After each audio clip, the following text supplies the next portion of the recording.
Right, well, we are live. G'day, guys. Welcome back to another episode of the Ash Shubert and Kevin podcast, where we help business owners and finance pros understand their numbers and make better decisions for their businesses. As you can see, I'm running solo today. I thought I'd jump on and add a couple of thoughts based on what I'm seeing, but also add a bit of value given Ash and Hubert are busy and away this week.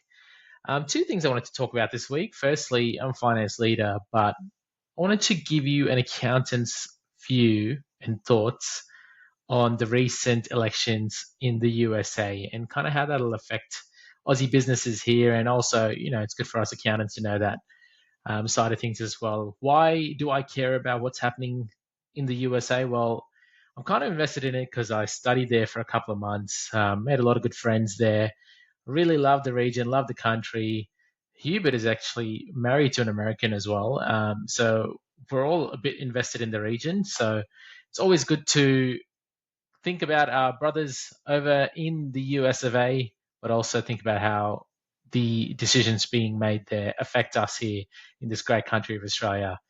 If you don't want to listen to all of that, look, I still have some accounting specific things that will be useful for you here. I'm also going to talk about the five learnings in transitioning general ledger systems. I recently was part of a team where we led transitioning to another general ledger system. There's a couple I've done now.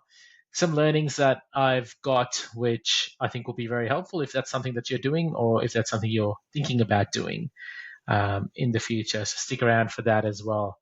Well, let me kick off with this election, the election that's just kind of been finalized over the last 24 hours. And I was thinking, and I was kind of jotting down some notes about, well, we kind of know the policies that Trump has kind of been talking about.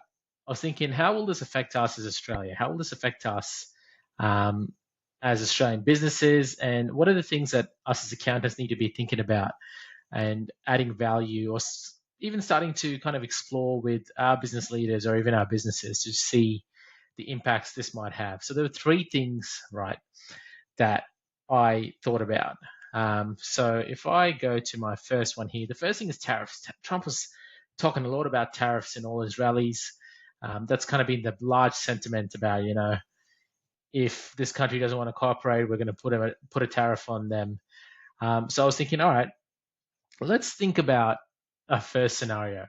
Trump comes in, implements a blanket tariff, 5, 10%, whatever it is, on all US imports, and potentially even, depending on the relationship he wants to have with China, puts a 50 to 60% tariff on China.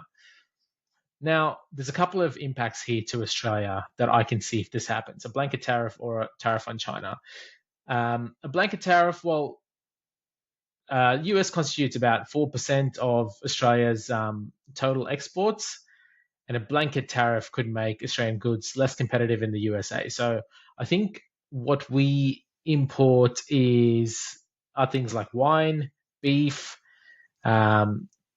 whiskey, maybe other manufactured goods, and I think professional services as well. So if there's a blanket tariff, I'm not sure how that affects the professional services industry, but all of the other ones definitely start becoming less competitive there in America. And, we almost have to start looking at other countries, potentially alliances in Europe, where Australian businesses need to start looking at if this blanket tariff is set in place. I think that's pretty unlikely, particularly it'll strain the relationship between Australia and USA. What may happen though is this tariff on Chinese goods. So if the Americans implement, a high tariff on Chinese goods, well, China's our largest trading partner and it accounts for a large percentage, I think about 40% of our exports.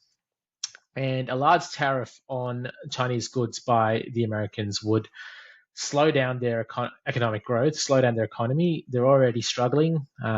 He bits and pieces. You never know what to tell with kind of the media coming out of there, but I hear bits and pieces about how they're struggling economically. That'll in turn reduce their demand for Australian commodities, which we're kind of really reliant on because we're pushing all these commodities like iron ore, coal, and other agricultural products to them. Particularly coal, I think, is a big one that's going to be affected there. That decline in demand would lead to lower export revenues for Australia and impact employment here, particularly in these export-dependent industries. And you think about your mining boom in Perth at the moment. that's potentially going to play a part there. But it's important for us, I think, in this first tariff stage, think about our businesses that we're working in and seeing if there are parts of our businesses that could be affected by this trade. And if we go straight into our second point, because it kind of all flows into this, and we just talked about commodities, it's the whole global trade dynamics that'll get affected. With all of these potential tariffs, potential strenuous conversations that the Americans might be having with their other countries, that could create this disruption of supply chain. That could create this commodities war. It could create global trade fluctuations, could lead to commodity price volatility. I know the Americans are talking about their maximizing their internal resources as well. So that could play a part as well in the overall scheme of things, considering both America and Australia do produce some of the similar commodities. And it could essentially lead to lower economic growth for us as Australia. We're a pretty open economy. We're pretty reliant on trade.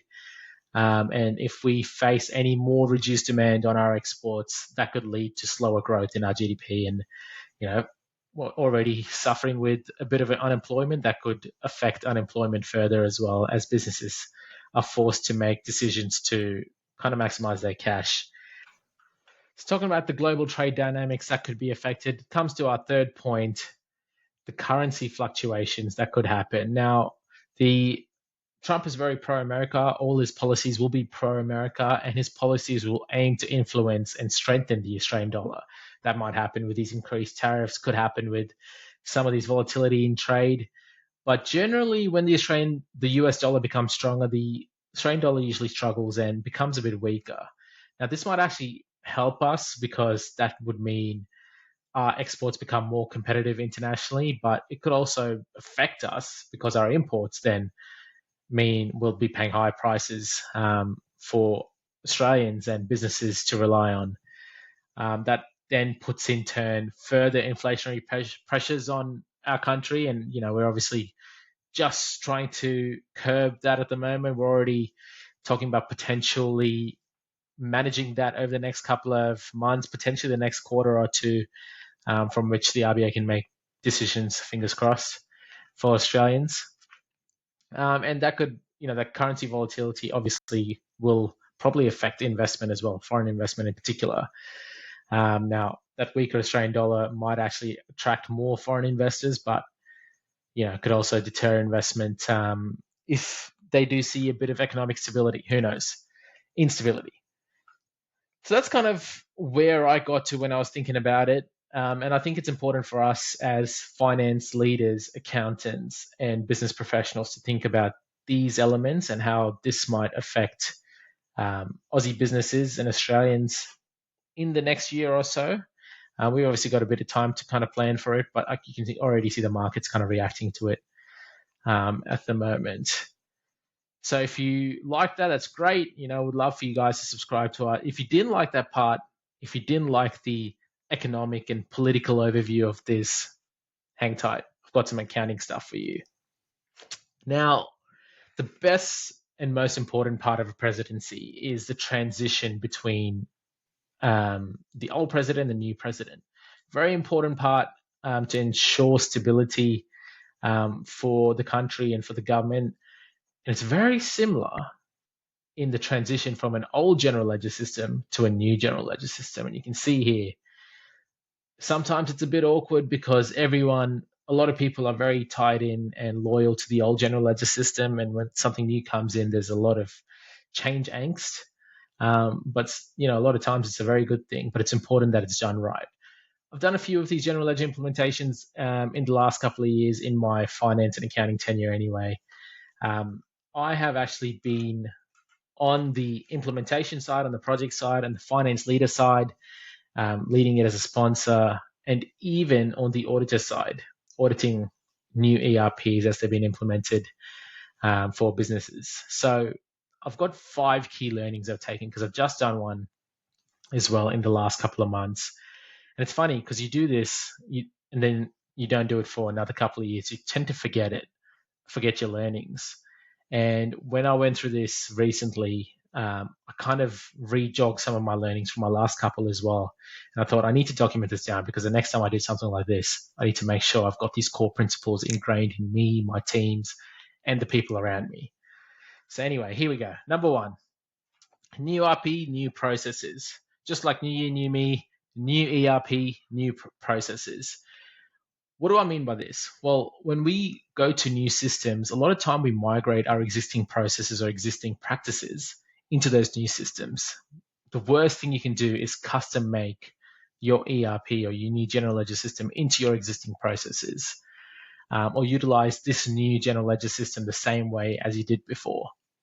One of the things that I've really learned is leverage your new system. Leverage your system for best practice processes, leverage your system for best practice methodologies, leverage your system for best practice automations that they already have embedded. It's really important for you to essentially clean the slate and start new. I often find accounting professionals go into businesses and migrate old processes into these new systems because they're either new, they don't want to challenge the norm because they think, well, I've only been here for a couple of months or a year. These processes that we've been doing for the last 5 years must be right. Challenge the norm, focus on your outputs, focus on your inputs, challenge everything. Number two, if you can, now a lot of businesses don't have the luxury of this, but if you can, devote a finance professional dedicated resource on the project.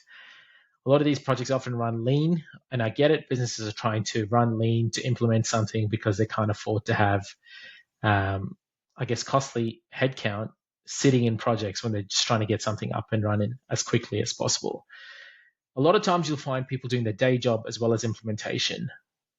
After the last couple of implementations, I really, really want to stress that if someone is juggling both of them, their priority is always going to be their day job. The implementation will never be a priority, and as a result, things will get half done, things will get rushed through, and yes, they'll pass all the tests, and they'll go through all the tick-offs before the general ledger is live. But trust me, you'll be paying for it later. Down the track, you would wish that you had someone devoted to it full time, thinking about this, obsessing over it, and getting it right for you and your teams. Now, this is obviously presuming that you have a project lead or an implementation team already, because having someone project related actually managing your project is really key. Cool. Number three, data focus. I love data. I think particularly in this new day and age when you're implementing your general ledger, think about everything you see, all the decisions you make in terms of data. How is this going to come out in terms of data? How's this going to look in my data? Whatever decision you make, think, how will this look like in the data as I see the output? It's all about data, especially your general ledger systems. You're probably going to take this data around and push it through visualization tools, or you're going to use it for reporting. You may use out-of-the-box reporting, but more likely, as your business needs grow, you'll have to pull that out and manipulate it to build the reporting that you require. So think about data, very important. If you don't, if you're struggling with that side, talk to someone in your IT team that can help out with it. If not, again, we went to that resource. Get a finance person with data background, or even just get a data person that can help you think through it. Number four, target key wins. Now, the general ledger systems have a variety of features, and it's easy to go in and say, we're going to get all of this done on day one. I think it's really important for us as finance leaders to prioritize what good looks like on day one. You know what you don't want disrupted. You don't want your cash flow disrupted. You don't want your AR, AP disrupted. Those are the really important things that you want done straight away. If you got payroll in there, you don't want that disrupted. So focus on your key wins. There's a lot of other things you can park in phase 2, phase 3. And it's really important that you have a plan for phase 2 and phase 3 as well, and don't just implement and walk away. But target your most important wins. And lastly, controls. Controls is super important. Obviously, think through, when I was implementing this a couple of months ago, my whole fear in my head was, how do I make sure this passes the auditor test? everything I did. If we had to do any corrections in those first couple of months, I was like, all right, I need to make sure I've got this fully documented. So if an auditor questions me at the end of the financial year, I've got something here documented for them to review. Think end game, closing the books, year end, auditors, but also think about your controls from a month on month perspective. You don't want to be caught with your pants down. So focus on the basics, accounting basics and your controls, and think about the auditors at the end, I guess. And I don't have this on here, but sometimes I learned this from a very good, I guess, talk a couple of years ago. But sometimes we focus so much energy on implementing systems and processes. It's just as important that we can unwind things quickly as well, particularly the changing landscape of the finance and accounting world with AI, automation, and everything coming in. We don't want to embed everything so hard that we can't actually unwind and change things up in a couple of months' time or even a year's time.